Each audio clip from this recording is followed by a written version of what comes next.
80+% of the diseases of today in the United States are correlated to stress. Yeah. Because it destroys our nervous system. Where the balance shifts is you create more than you consume. We create life, we create memories, we create all these things with God at the center of it. But if we're just consume, we'll never be happy because we're never tending to the garden. That's a good point. It doesn't matter how small of something I'm trying to create. I always want to create something. Zach, let's start with you. When did you first become aware of your own mental health? That's a really good question, actually. I would say I first became aware of it probably 2014. I was sent to an inpatient treatment center in the great state of Texas, and to your point around the qualifications and stuff like that, believe it or not, when I walked into this inpatient treatment center, they sent me to a counselor, and I looked at the wall, college degree, and I looked at her, I said, "You don't know me, and you've never walked in my shoes."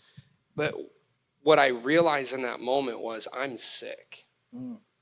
Because I had a chance. I was obviously inpatient. My wife and oldest son were home. I was away. I had no way to communicate with the outside world. And I would sit in my room by myself and just twiddle my thumbs. And I met this young man there. He was, I believe, 20 years old. He was an active duty Marine. We were all active duty there. And he had gotten his leg blown off. And he also was at the treatment center for a multitude of things. But then I realized, what we were told was your feelings and emotions, and I'll never forget this in 2012. What we were told was your feelings and emotions go in a box, you lock it, you throw the key, you don't say anything to anybody. And so for years, that's what I lived by. But that's when I learned about my own mental health, was really 2014. I didn't do anything about it. I didn't really care at the time. But that's when it started picking up on there's something here. Yeah. I think a lot of men do that and bury their feelings just deep inside, and that's problematic. And that can be very dangerous because when they do come out in different ways. They'll come out as pride or anger or lust or whatever the case may be. And they can be detrimental to not only ourselves, but the people around us. Thank you for that. God put man in the garden to work and tend to the garden. If a man ain't working, what are you doing? Yeah. Go ahead, Zach. Well, and it goes back to something I don't want to miss. You're talking about stress. And you can go look this up and study this. I believe it's 80+% of the diseases of today in the United States are correlated to stress. Yeah. Because it destroys our nervous system. But you're talking about tending to the garden, being a provider, being a producer. God ultimately put us here to create, right? We are creators. And so you can look at two different things. There's a difference between being a creator and being a consumer. Obviously, we're all consumers, but where the balance shifts is you create more than you consume. We create life, we create memories, we create all these things with God at the center of it. But if we're just consume, we'll never be happy because we're never tending to the garden. That's a good point. That's a really good point. And so you have that's where I notice it doesn't matter how small of something I'm trying to create. I always want to create something. Yes. Yeah. Because then I know, okay, it goes back to spending more money than you have. You're being just a consumer. You're not creating, right? And so if you look at life in time blocks of, really from 0 to 18, you can't do much. Yeah. I mean, teenagers can do a lot in today's world, and they want to do a lot of things, but they want to skip the hard part. Right. Yeah. And then you have from 18 to probably 30. Those are crucial years. And then 30 to 50, you really got to make stuff happen. But after 50, maybe by chance you can change things. But especially us with kids, the first 7 years of a child's life will shape them for the rest of their life. And so we see this in our house, just to be very vulnerable and transparent. Our oldest was raised much differently than our youngest. And it is opposite sides of the spectrum, where one thinks and feels very abundant in creating, the other is more of almost a lack, right? Because those years I provided and I produced, but I didn't create. It doesn't matter if you're providing, you're not necessarily creating. That's a good point, Zach. Thank you for sharing that. It's crucial that we are out there doing something, something good. I don't want to just say something, but something good for our family, for the people around us, because on a previous podcast, we were talking what we do matters and what we don't do matters. Just like you said, Vic, what is the price that you're going to pay for your inaction? And to the point about sleep, and I'll open up and be very transparent. In my teenage years and early 20s, I was very addicted to sleep because I was battling depression. And that was my escape, was to sleep. And even throughout the years, I'm like, okay, my mental state needs to be sharp where I'm not going to succumb to my own pleasures, my own devices, even something that can be as good as sleep, even something that can be needed and necessary. If we don't put it in a priority category, I love the analogy you used, Robbie, the checklist. If we don't prioritize it in a healthy manner, then it turns into a vice that then can be a negative impact in our life. So I want to move on here and hit our next question. And Zach, we'll start with you. What did you learn about emotions growing up? What were you taught, and what did you learn on your own as well? That's a very good question. Emotions, anger, happy, like anger, happy, and I say that because we, probably going back to when I was very young, my on my father's side, pretty much all alcoholics, drug addicts. So there wasn't really emotion there, if you would say, maybe a little bit, but even there were times growing up where I spent a lot of time with my grandmother, and she was either happy or angry. We always wanted her to be happy, and so I didn't really know what emotions were other than maybe how you feel, but I didn't know there was other things in between. Yeah. And so I always erred on the side of anger because it was easier, because again, I didn't want to look at myself in the mirror and say, what are you doing? Knock yourself on the head. Yeah. And so I always erred on the side of anger, but I didn't really learn much. Not much, man. No, I hear you. I think a lot of us can relate and fall short to us, especially in the era that we grew up in. It's either you're happy and you're on this high, or you're mad about something, and then you push that out into the world. So thank you for that. Nick, how about you? There's nothing wrong with walking away. When a lot of guys, they think, oh, they got to be a tough guy. If somebody steps up or somebody says something, I around a lot of people that I grew up with, that was the case. You have to step up. You have to respond or react to something. And I think actually quite the contrary. I think the more stronger man is able to say, I don't need to react to somebody in that way, in a violent manner. That's a disciplined man. Because it's discipline. It's discipline. You have enough confidence in yourself to say, you know what, I can just walk away.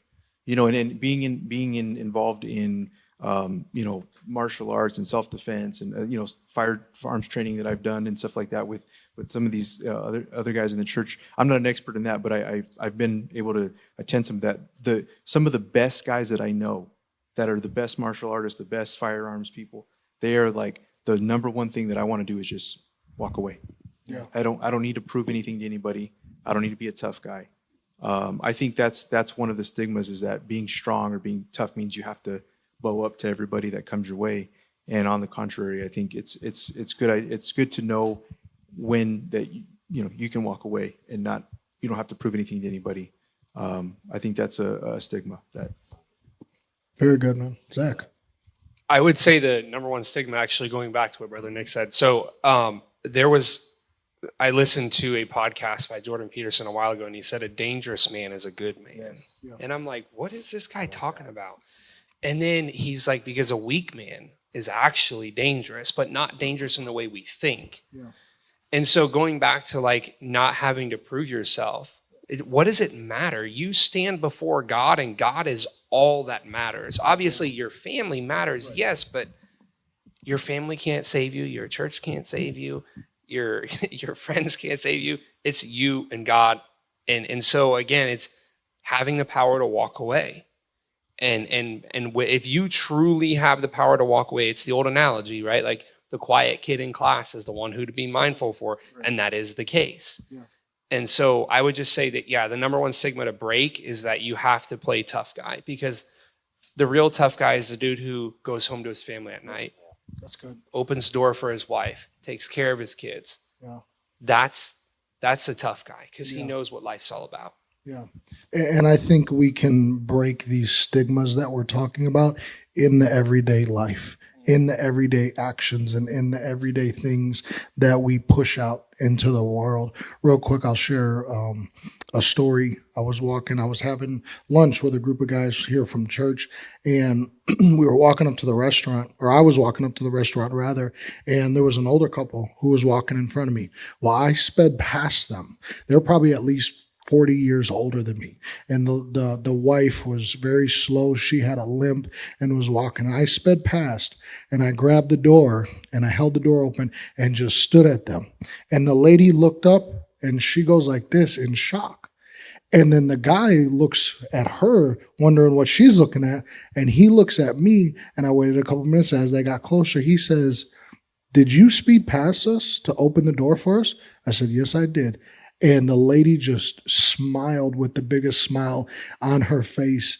And the guy gave me a compliment. I won't share it, but it was a compliment. But I say that to say, not to brag on me, but it's in those moments that we can break the stereotypes of men and how the world perceives men, because a man doesn't have to be that danger to other people. He can be disciplined, he can be all this encompassing and still be a man. Yes. So moving on to the next topic, because something that we've all talked about here is stress. So Zach, kicking off with you, how have you becoming aware of your mental health, becoming aware of yourself and the things that you battle, and the things that you need to address within yourself? How have you handled stress now compared to pre-realization of those things? Well, the biggest difference is, so stress, early days, drugs and alcohol. Even as like 18, 19, 20, still had a lot of people around me that would buy booze. And so literally, it's embarrassing, but I don't remember the first few years of my youngest life or my oldest's life. And so how did I deal with stress then? Drank. And then after I got away from that, I went to treatment.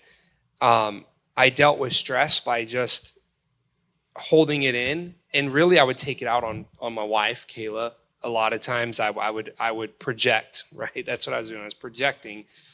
But now that I've really, and I feel this is important to drill home, I spoke with a gentleman last week, and he said, "Zach, I'm at a point of just giving up, and I'm ready to fall on my sword." And that's it. And on that, around stress, some of what has kept me here on earth is my grandmother's early sayings that if you yourself decide when you leave here, you do not hit the gates of heaven. And so that kept me going through the years of stress sometimes. But now I'm just like, hey, God, what's the good in this, bro? Like, let's hash it out. Because the gentleman I met with, he's like, "Zach, God can't give me a hug when I need him to give me a hug. He can't tell me he loves me when I need him to tell me he loves me." And I was like, "Well, you're telling him he can't. So he's not, because he's not a disrespectful God. He's never going to cross your boundaries." And so now stress, I'm like, "God, why? Like, what do you have for me? But I know there's something better on the other side because I learned something every time. And so stress now is it's not really stress. It's a lesson I'm being taught, just as if I am in school, but I'm in the school of life. You change the source of where your relief comes from. There you go. Nick, Say the way now I address stress is, hey, and to this day, there's still things where I'm like, man, I need to do this, or I should, I shouldn't have bought that, or whatever. I do, we're all human. We still do, none of us are perfect. But I've learned that, you know what, I need to address it and not just let it, take over. I gotta get up and, do the work. And so I'll be stress free after that happens. I'll be like, oh, it's over. I got it. I handled it. Now I can chill and, so that's kind of how I would describe that. I'm going to go home and address my short game and practice because it was off. Bro, Short game's yeah. off. Zach, go ahead, bro. Yeah, one thing to the stress, right? We're talking about maybe spending more than you make. All these other a million things we could find. I really believe stress comes from you not doing what you know you need to do. Yes. And I firmly believe that as men, because I cannot speak for women and I don't want to, but I believe as men, even all of us sitting up here, does not matter if you're the president of the United States or you just turned 18 as a father, there's things in your life that you know you need to work through, but you're afraid to talk to another man because guess what? They're probably going to tell you, fix it. Yes. And you don't want to fix it. And so stress goes back to you're not doing what you know you need to do. And the problem is we all know that there's things we need to do that we might not be doing. And we're afraid to be told about ourselves. That's real I don't talk. want to hear it. Yeah. That's real talk. Robbie. Yeah, handle your business, right? Like it's just handle your business. Like no one's going to handle your business for you. That's real. Take care of it. Like so I've never been an easy stressed out person. Like well, one was what I shared at the beginning was I live life very selfishly, so there's nothing to stress me out. I was just having a good old time, right? But it's around the same time that I started stressing out when I had a wife and kids, and that's when I started understanding mental health, right? Like goes back to the first question for me, at least. Last few years, like I have found myself in some stressful moments, like where I'm like, am I going to be able to pay this mortgage? Am I going to be able to pay this car? Oh, we're 2 months behind. Let me call the car company, like who holds the loan. Like, can we defer some payment? You know what I mean? Like being transparent, like I've been in those situations and that's when I was stressed. Yeah. And it goes back to exactly what Nick and Zack are talking about. I allowed my situations to get ahead of me. Yes. Yeah, I did. I'm going to be perfectly honest. And when you're young and by yourself and single, like, oh yeah, I'm okay. Like I'll make it up, right? But no, I got to put food on the table. I gotta make sure like we got running water and that we can turn these lights on, right? Other like, lives are affected. Exactly, other lives are affected. So that's when you're figuring it out. Like, and unfortunately, I figured it out at an older age, like at a later part of life. But I found myself stressed, and I'm like, wait a minute, I don't ever want to feel this again. In fact, it goes back to I was 19 years old, I want to say. Nah, maybe I was like 20, 21. I'll never forget my bank account went into the negative like a couple grand. And for like an early 20s, like 19, 20-year-old, like that's a lot of money. Yeah. One paycheck wouldn't have covered it. So then my next paycheck, I was like, I got no money still. Like, and I just remember telling myself, I literally told myself, I will never let that happen again. Yeah. I literally said it out loud. I will never let that happen again. Yeah. That's awesome. Zach? I would say Kayla, my wife in particular, actually, I joke and I'm like, she's part of the reason why I'm still alive today, but I'm serious because she taught me what grace was. And I'm like, wow, if a human can have grace, what could you imagine the grace God can have? Because I look back on the things I've done, I'm like, dude, that was bad, especially because we've been together since 11th grade. So like, there was a lot of stuff. I was a different person. But also, I used to joke, like I used to pray to God all the time, even well before I was in church, because I knew there was a God. I'd be like, man, I really want patience. I never pray for patience. Anybody listening to this, just don't do it because he's not going to give it to you. He's going to teach you it. Yeah. And so my kids began to teach me patience. And, but going to what you guys were saying, like I think back to when there were periods in our life where like we really didn't know where the next meal was coming from, right? And so I look back on those times and I feel like a failure because of that, but also I feel like, man, it's rewarding because I look on it now, right? And without stepping on Robbie's toes, like my wife, I haven't made my own plate in years, but it's because for her, it's fulfilling for her, yes. Right? And so, but really the most rewarding is we go back to gender roles again, is that like watching my kids now open the door for my wife because they see me do it. And I'm like, oh man, that feels so good. Yeah. And so, and you know, also it's taught me if you do one good thing, it doesn't matter, both of our kids, anytime you go throughout the day, do one good deed for someone else. If it's picking up trash, open the door. Hey, you look nice. And I know you have to be careful in today's world when you tell someone they look nice, but it's fulfilling. And so, you know, also going to what Robbie is saying about like seeing myself in the kids, it's scary, you know, but really they've taught me grace, patience, love, compassion.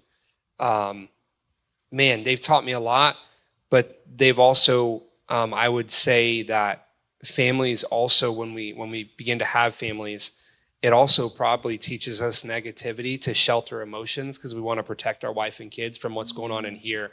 And so we have to learn to work through that.